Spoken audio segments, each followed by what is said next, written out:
अस्सलाम वालेकुम। उम्मीद है आप सब खैरियत से होंगे, फिटपाट होंगे। आज की जो हमारी वीडियो है काफ़ी ज़्यादा इन्फॉर्मेशन वाली है, क्योंकि आज हमारे साथ माशाल्लाह से वलीद मौजूद हैं, जो कि 7-8 साल से पिछले फार्मिंग करते हुए आ रहे हैं। गोल्डन मिस्त्री में माशाल्लाह से इनका काफ़ी ज़्यादा नाम है।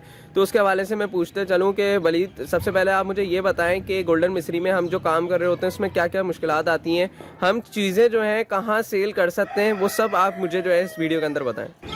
तो सबसे पहले देखिए फैज भाई, आपको अगर हम बहुत सारी चीज़ें बताएं, मैं अभी जो कर रहा हूँ 5 साल से कर रहा हूँ, 7 साल थोड़ा सा ज़्यादा हो गया।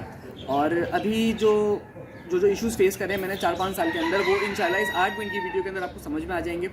और एक जो नया फार्मर है जो स्टार्ट करने का सोच रहा है, उसको एक एक चीज़ क्लियर मिल जाएगी, क्योंकि हमारे पास जो यूट्यूब पे वीडियोज़ है आपको पता है वो किस तरह की 10,000 रुपये लगा के आप 2 लाख रुपये महीना कमाओ, ये वो वाली वीडियोज़ है। और जब मैंने शुरू किया तो उस टाइम की कोई इस तरह की वीडियो नहीं थी, तो उम्मीद है कि ये वीडियो सबके जारी की तरफ तौर पर काम आएगी। तो सबसे पहले बात करें ये काम है कैसा, करना चाहिए या नहीं चाहिए। तो मेरे नज़दीक देखिए करना चाहिए।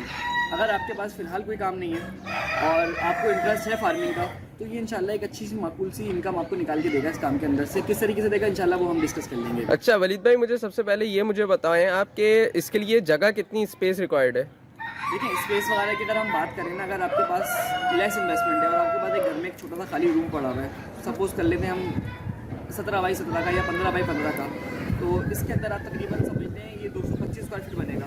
225 स्क्वायर फीट के अंदर आप आराम से 500-600 चूज़ा पाल सकते हैं। पर चूज़ा जो रिक्वायरमेंट होती है स्पेस वो 2 महीने तक वो 0.4 स्क्वायर फीट होती है। इस जगह के ऊपर आप अंडों वाला काम नहीं करें, क्योंकि जगह आपके पास कम है। अगर ओपन एरिया में जैसे कि ये वाली जगह है, इस तरह तो आप कर सकते हैं, लेकिन अगर किसी रेजिडेंशियल एरिया के अंदर रहते हैं तो वहाँ पे स्मेल का ज़्यादा मसला बनेगा। अच्छा, इसके लिए हम लोग क्या चीज़ यूज़ कर रहे होते हैं लीटर के तौर पे? हम लोग मिट्टी यूज़ करेंगे या हम बुरादा यूज़ करेंगे, या हम लोग जो है नॉर्मली राइस सक्स जो कि मिलता है ईजिली, तो वो क्या यूज़ करें हम? देखिए अगर हम बात करें ना इसको पालने के हवाले से, तो लोग मिट्टी भी यूज़ कर रहे हैं, राइसेस भी यूज़ कर रहे हैं, चावल का छिलका भी यूज़, वो क्या कहते हैं लकड़ी का बुरादा भी इस्तेमाल कर रहे हैं। इन सब में मसला सारा ये होता है, सबसे बेहतर जो मुझे लगता है ना वो राइसेस लगता है।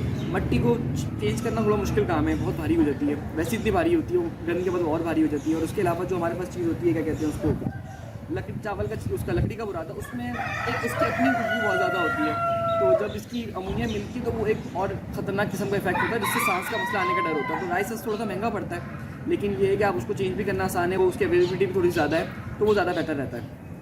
मिट्टी और चावल के छिलके का, उसका लकड़ी के बुरादे का सबसे बड़ा मसला यही है कि उसमें बहुत बारीक बुरादा होता है, तो उससे सांस का मसला आने के बहुत ज़्यादा इशूज़ होते हैं। एक तो देखिए आपने ओपन स्पेस में छोड़ा हुआ है, वो तो समझ में आता है, वहाँ कोई मसला नहीं है, लेकिन एक क्लोज एनवायरनमेंट के अंदर आप फार्मिंग करते हैं तो वहाँ पे मिट्टी आपके लिए नुकसानदेह किसी भी तरह काम की नहीं है। किस हवाले से नुकसानदेह? हमने तो देखा है नॉर्मली बाहर मुर्गियाँ आराम से इजीली पल रही होती हैं। सबसे बड़ा मसला बनेगा सांस का मसला आएगा, बहुत ज़्यादा दूर सांस का मसला आएगा। मिट्टी नाली में जाती है, मुर्गी का जो सबसे बड़ा एक मेन इशू है ना, जो अल्लाह कुदरत ने इसके अंदर रखी है ये चीज़, कि वो थूक नहीं सकती, वो बलगम नहीं कर सकती, तो उसको जो गर्दन में चीज़ें जाएंगी ना वो ख़राब हो जाएगी। यानी कि मुर्गी की जो सबसे ख़तरनाक बीमारी है वो सांस के मसले हैं, और सांस के मसलों की जो कॉज है वो बेसिकली सारी की सारी यही है।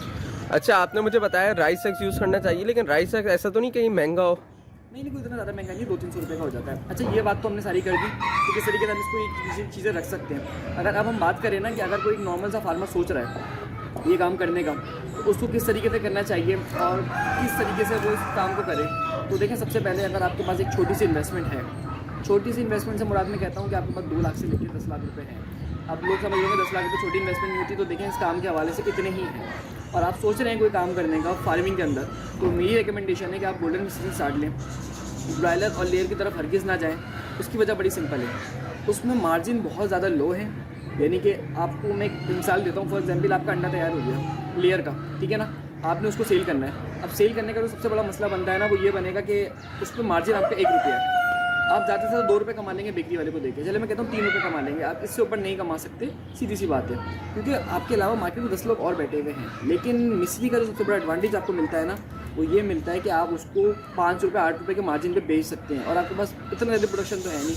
अगर कोई छोटा फार्मर भी कर रहा है और उसके पास हम कह सकते हैं 500 मुर्गी है और 350 अंडा आ रहा है, तो 350 अंडा खपाना कोई इतना बड़ा मसला नहीं है। अलहमदुलिल्लाह हमारे घर में मैं देखता हूँ डेली के 10-12 अंडे कंज्यूम हो रहे होते हैं, तो 350 अंडा डेली का कंज्यूम करना, या बेकरी में भी आप सप्लाई करोगे तो बहुत मुनासिब रेटों में निकल जाता है। पहली बात तो हमारी इसकी हो गई अंडों को लेके। अब कोई बात कर रहा है कि यार ब्रॉयलर से कंपेयर करता है, ब्रॉयलर पर हम काम करना चाहते हैं, मेरे पास 12 लाख रुपये। सबसे पहले तो मेरा मशवरा है कि आप ब्रॉयलर पर काम ही ना करो। अगर आप ब्रॉयलर पे काम कर रहे हो तो आपके पास छोटी इन्वेस्टमेंट से मुराद है कि 10 लाख 20 लाख 50 लाख 1 करोड़ 1 करोड़ का भी जो इन्वेस्टर है वो भी छोटा इन्वेस्टर ही खिलाता है ब्रॉयलर के अंदर। सीधी सी बात है कि ब्रॉयलर का जो फार्म है वो कंट्रोल शेड होना चाहिए आपके पास। कंट्रोल शेड की जो आजकल की कॉस्ट है ना, वो तकरीबन 3 करोड़ रुपये, 4 करोड़ रुपये, 3.5 करोड़ रुपये है, एक 30-35 हज़ार बट्स की जो कॉस्ट है यानी कि शेड की। इसके बाद जो माल पड़ेगा वो तकरीबन 4 करोड़ 5 करोड़ का पड़ेगा। और अगर खुदा ना करे आपका माल मर जाए तो आपके पास बैकअप पे एक और 4-5 करोड़ रुपये रेडी होना चाहिए कि आप अगला फ्लॉप चला सको। तो इस काम में आपको इतनी इन्वेस्टमेंट रिक्वायर्ड है। उसके बाद मार्जिन जो है वो बहुत ही ज़्यादा खतरनाक किस्म के हैं, यानी कि बहुत ज़्यादा लो हैं। और ब्रॉयलर का कोई छोटे स्केल पे करता है ना, तो मुझे ब्रॉयलर से सबसे ज़्यादा मसला है वो ये है कि एक तो मार्केट में मार्जिन है नहीं, यानी कि फार्मर, अगर आपको यकीन नहीं आया तो आप कोई भी पोल्ट्री ग्रोथ उठा के देख लें, वहाँ पे फार्मर पिछले 4-5 साल से सिर्फ यही हो रहा है कि फीड का रेट कम है, फीड का रेट ज़्यादा हो रहा है। यानी कि जब मैंने काम शुरू किया तो उस टाइम पे 1700 रुपये 1800 रुपये फीड का रेट था, फार्मर जब भी रो रहा था। अभी 6200 रुपये है तो फार्मर जब भी रो रहा है, और वाकई में रो रहा है, मार्जिन नहीं है, हमें भी दिख रहे हैं। मैंने बहुत सारे फार्मर्स का दिवालिया होती हुआ देखा है इस काम के अंदर। और इसका जो एक सबसे बड़ा मेन इशू है ना, जो मिस्री के अंदर भी ये है कि रेट तो थोड़े से कम होते हैं, लेकिन अगर आप मिस्री के अंदर काम कर रहे हैं, आपका जो मड है वो तैयार नहीं हुआ, ठीक है, यानी कि तैयार हुआ अभी रेट नहीं लग रहा, तो आप उसको 3 महीना 4 महीना 5 महीना करके भी बेच सकते हो, आपके पास ये ऑप्शन है। पर ब्रॉयलर में आपको ऑप्शन नहीं मिलता। ब्रॉयलर में आपका 45 दिन में माल तैयार हुआ तो आपने उसको 2-3 दिन में निकालना है, वरना वो इतना बड़ा साइज़ में हो जाएगा कि वो मार्केट नहीं लगेगी उसकी, या उसका रेट और कम लगेगा, तो वहाँ पे आपको और अगेन नुकसान है। तो इसलिए जिनके पास छोटी इन्वेस्टमेंट है उनके लिए मेरा मशवरा है कि वो इस काम से स्टार्ट करें। मजबूत भी है, ईजीली सेल भी हो जाता है। सेल कहाँ होता है इसको भी हम डिस्कस करेंगे, और आपकी मार्केट भी अच्छी सी चलती रहती है। चलें ठीक है, आपने काफ़ी ज़्यादा अच्छी माशाल्लाह से मालूमात दी है। तो अगर कुछ इस पूरे ओवरऑल वीडियो में अगर कुछ बोलना चाहें तो बोलें आप। देखिए, ओवरऑल वीडियो को सबसे पहले तो देखें, काम कर लें। उसके अलावा जो एक सेल का मसला था ना, मैं उसको ज़रा बता दूँ। फॉर एग्जांपल, अगर आप सेल करते हैं आधा किलो का बड़ी, यानी कि मीट में करके सेल करते हैं, अच्छा मीट की फिजिबिलिटी, एग की फिजिबिलिटी, ये सब इंशाल्लाह एक नेक्स्ट वीडियो में हमारे पास आ जाएंगे आपको इसी के दूसरे पार्ट में। तो अगर आप मीट पे काम करना चाहते हैं तो ये माल जो सेल होता है ना, वो होता है बेसिकली आरतीओ को। कराची में बांगड़ी होते हैं, ये जो हिंदू बांगड़ी होते हैं, ये लोग काम उठाते हैं। उसके अलावा अगर आप पंजाब साइड पे, तो वहाँ पे भी जैसे बड़े डीलर्स होते हैं, तो आप इनको सेल कर सकते हैं। ये डीलर मिलेंगे कहाँ से आपको? ये डीलर आपको हर उस शॉप से मिल जाएंगे जहाँ पे ये मिस्री की दुकान है, ठीक है। सपोज़ करें आपको कोई दुकान मिलती है आपके इलाके में, मिस्री बिक रहा है, या कोई छोटा बंदा आपको लग रहा है कि कटोरी में लेके बेच रहा है, उसमें बेच रहा है, छापड़े में लेके, उसके बाद आप जाके बताएंगे ना कि यार मुझे इतना माल है, मैंने इतना बेचना है, तो वो आपका माल इंशाल्लाह कहीं ना कहीं निकलवा देगा। आप 10 से बात करेंगे तो आपको रेटों का भी आइडिया हो जाएगा और वो माल निकल जाएगा। सेकंड ऑप्शन होता है आपके पास दुकानों के पास, जो लोग खुद सेल कर रहे हैं, आप उनको सेल करें थोड़े थोड़े करके। फॉर एग्जांपल, अगर किसी डीलर को लेंगे और डीलर का रेट इस टाइम पे कराची में 720 रुपये, तो इस तरीके से आपका निकल जाएगा। लेकिन अगर आप किसी दुकान वाले को देते हैं तो उसका रेट 770 रुपये, लेकिन डीलर सारा माल उठा लेगा, दुकान वाला आपसे 500-100 पीस करके उठाएगा, 50-100 150 पीस करके उठाएगा, जितनी उसकी रिक्वायरमेंट है। तो इस तरीके से आप सेल कर सकते हैं। और जो लास्ट ऑप्शन होता है वो आप OLX के थ्रू भी सेल कर सकते हैं। ये सारे के सारे मेन सेल पॉइंट है जहाँ से आप इस माल को सेल कर सकते हैं। तो बस ये मेन चीज़ें थी जो मैंने आपको बता दी हैं, और उम्मीद करते हैं वीडियो आपको समझ में आई होगी।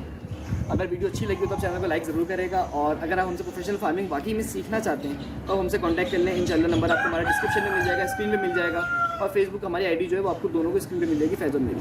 मिलते हैं नेक्स्ट एपिसोड में, तब तक के लिए अस्सलाम वालेकुम।